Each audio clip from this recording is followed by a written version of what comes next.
అన్నదానం. అన్నదానము వేల మంది తింటారు, సత్సంగము వందల మంది వింటారు, ధ్యానం తనకు తానే తరించుకుంటారు, ఎవరికి వాళ్ళే ముక్తి పొందుతారు. ఇది మానవుడై పుట్టిన తర్వాత ఇలా చెయ్యాలి. చేయలేదనుకో పశువు కింద సమానమని చెప్పాడు శంకరాచార్యులు వారు.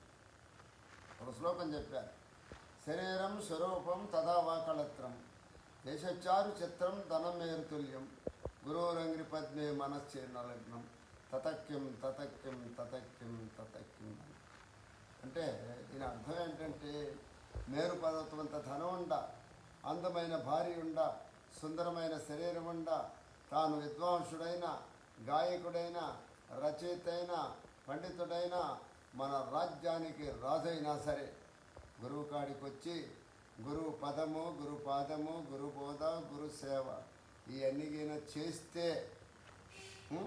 తనకు తాను తెలుసుకుంటే, శ్వాస మీద శ్వాస పెట్టి ధ్యానం చేస్తే తనకు తాను తెలుసుకుంటాడు. ఆత్మ చాలా గొప్పది. ఉత్తరేదాత్మనాత్మానం ఆత్మానం అవసాదయేత్తు ఆత్మైవ ఆత్మనో బంధు ఆత్మైవ రిపురాత్మన. ఈ ఆత్మను ఎవరైతే